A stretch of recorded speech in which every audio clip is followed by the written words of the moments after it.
What is up, everybody? Welcome back to another video. Today is going to be a little bit more informative, for those that are going K-swap and are a little bit confused, when you're buying a typical JDM K24 RBB engine, or any K24a, to be honest. What to expect when you get that engine. I really don't care about criticism or constructive criticism. It's all welcome here. I do appreciate if you guys have any feedback, leave them in the comments for everybody else to see, to add on, or anything that you feel that it's informative for other people to learn as well as they're doing this, which I get a lot of people to do that, and I appreciate that. Help you. Thank you a lot for that. I try my best to pin it so that way everybody can see it on the top. That way you don't have to be scrolling for that information, which is helpful, especially a lot of people that know a lot more than me and have more insight when it comes to, like these engines and stuff like that. And I'm also aware that in other countries like Europe and stuff like that, sometimes they get engines that we don't get here, and sometimes it helps out for that market as well, for them to know stuff like that, which I don't even know either. So I just picked up another K24a. This is an RBB head. That's essentially what you want to get when you are doing a swap, just because obviously it's true VTEC. You have the lobes on the intake side, and then you have them on the exhaust side as well. So that's the best one to get. This exactly, it's to be exact, is an RBB2.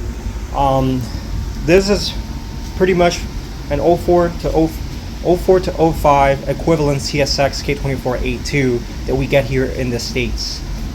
And then here on my EG, this is an RBB3. This is a 2006, but it's literally identical. This pretty much came either out of an Accord, but I'm pretty sure it came out of a Odyssey Absolute, which is like a van that they have over there, because usually if it comes with the power steering pump, that means it came out of those vans, and nothing wrong with them. This one actually came with that as well.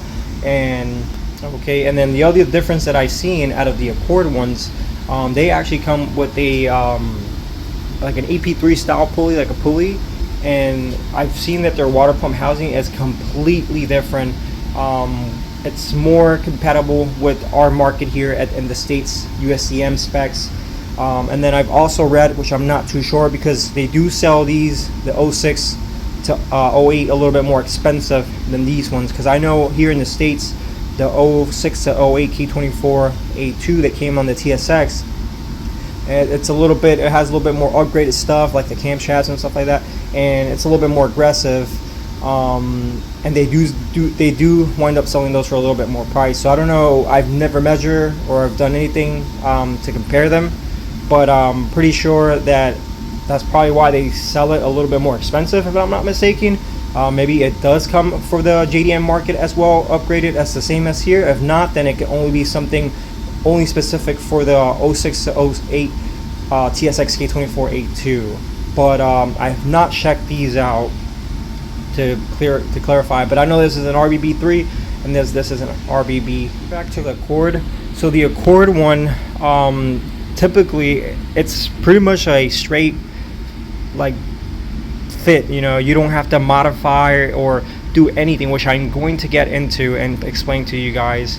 So you can tell the water pump housing on the Absolute K24a, it's completely different versus the Accord. The Accord, I'm going to see if I can put a picture here of an Accord K24a.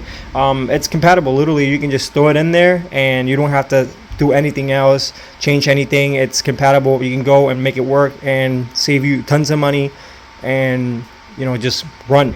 The only issue that I've seen from the K24a from the Absolute is, as you can tell, the water pump housing is completely different. You got the alternator, which bolts to the side instead of the front.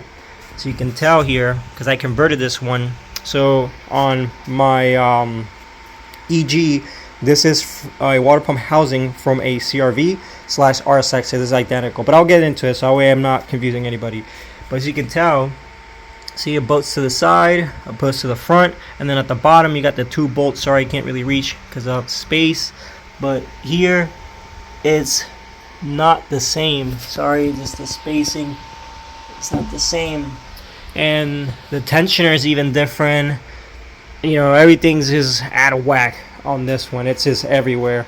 When you do get this engine, typically the Absolute comes with a drive-by-wire, so you can tell, which it's not gonna be compatible. I mean, you could, you know, depending on what standalone system you have, you could, you know, make it work.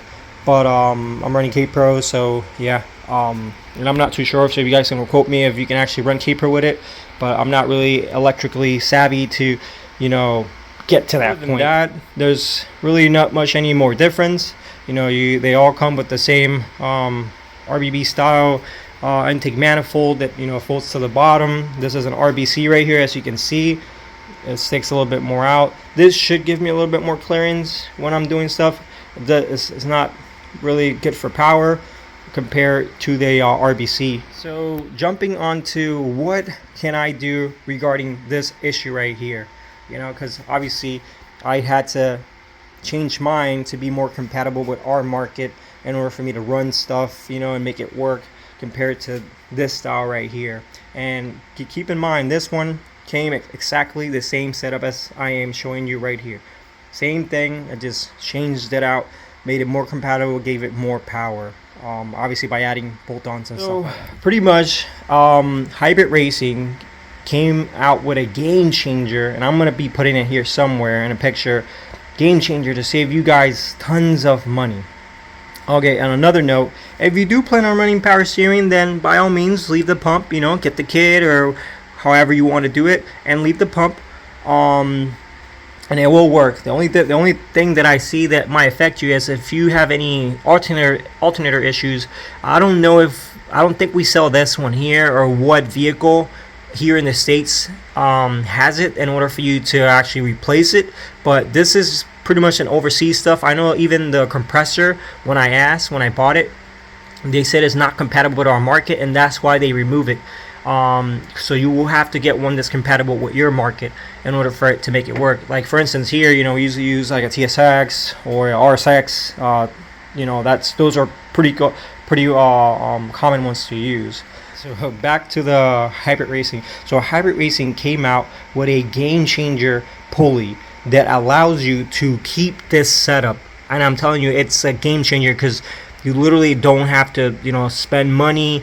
I mean, you are going to spend money, but you don't have to do a whole bunch of stuff just to make it work. You know, if you're going to slap an idle pulley like I did to this one, an EP3 idle pulley, the one that they sell literally saves you tons of money. Well, it is expensive, but it'll save you time because you'll just slap it in there and that's it. No change. You can just run the same setup you have here, and you know, later with time, when you do upgrade and you know you want to be a little bit more compatible to the market that you're at, then you know you can change accordingly, but it'll get you going. You know, you don't have to do anything. If you want to settle, you're perfect and everything will run smoothly. So that's a real game changer that I saw from Hybridracing that they did. So shout out to them and props for them doing that. I've never seen that, and that's something that, you know, it'll be nice to have at that time, because I would have just ran it, to be honest, just to save myself time, and you know, just, you know, because it is expensive, but save myself time, and then I can later upgrade to something like this, which, you know, this is more to your market, because, you know, if I have alternator issues, I can't really do much with that. I can do plenty with that, because that's something that we have here in the States. What else you can do if you do want to go a different route like I did when I got this one, you know, you do have the option of sourcing out a CRV, preferably I believe from 02 to 06, but I got this is an 02 to 04, which is literally identical to a 02 to 04 RSX base, because the Type S is different, and I am going to be going down that route as well. So you can change to that and everything will fit perfectly. The only issues that I see is I can't really pick it up here, but you do have a bolt right there. I don't know if you can see, it's right there. Sorry, the stud on the K24, it is a slightly longer, way longer. So if you go to the junkyard, make sure you pick that stud up, and that way you can swap it over so the stud's a lot smaller and the bolt would actually fit. Because when I was running this at first, the stud was so long the bolt couldn't even like tighten the water pump, so I was running literally like 3 bolts on the actual water pump housing, which is not recommended, but it held, no leaks or anything. And you know, Then you can swap you know, your alternator, your base, or CRV alternator. Pretty much essentially the ones that bolt to the front will work.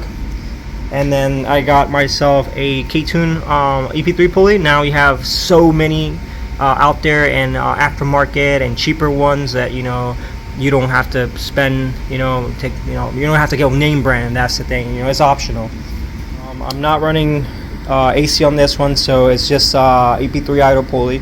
And then you also have the confusion of like, there's a power steering and a AC pulley that they sell as well, and for those are pretty nice, because if you're trying to get more clearance, depending on what intake manifold you're running, you can actually, you know, because that goes lower, that sits lower opposed to this, which is higher, so it'll allow you to run a bigger intake manifold to give you room here, you know, because usually they just cut that, and then it's kind of like this, but it sits lower. I'm gonna put a picture here somewhere to help you guys out, and it will allow you to run bigger, you know, more room here to run a bigger intake manifold. But since I'm just running RBC, I went with a regular EP3 idle pulley, no issues or anything like that. Both will do the same job, just one has better clearance.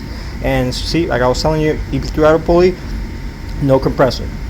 The second option that you guys have is you can run a TSX, which that's what I got for this one, but that's for a later video. A TSX water pump housing, anyone from an 04 to 06, I mean 08, it will work perfectly fine. Just make sure you get everything mashing, you know, when it comes to water pump and, you know, the alternator. I just like to play it safe when I go to the parts store or I'm sourcing out. I just make sure that I'm getting the right parts, that way everything fits and I have no issues. Because I have noticed that even though, you know, a lot of these USDM tensioners look identical, you know, a lot of times I've had to play around and swap, because this one's here from this one here is from an RSX or a Type S, I'm not sure, but works perfectly fine. I have no issues. But I also have one from a TSX and it's slightly bulkier, and I've had issues where the bolt pattern doesn't align. So just make sure you get the correct one that's matching with your water pump. All right, another water pump housing that you can swap on to, which don't quote me because I'm not too sure if it'll fit. You can try. That way you can source them out, because they're in abundance at the yard. That's all you see literally when you go at the yard. You can try a Element and a Accord one. I believe you have the Accord, which also, that engine I believe also came, I'm not too sure on the year, but also came on the Element, according to what I have read. It's the K24a4. You can try to see if that water pump housing will fit. I'm not too sure, so don't quote me. If you guys have done it or no, make sure you put it in the comment. That way I can, you know, pin it and everybody else can just, you know, go off of that as well, that information. And then you got the K24a8, that one as well. You can see if that one will work. So those are the typical water pump housings that you got in order to swap onto your JDM K24 if it comes with this setup. If you're trying to get the OEM cooler setup, oil cooler setup, which I'm not running here, you have several options.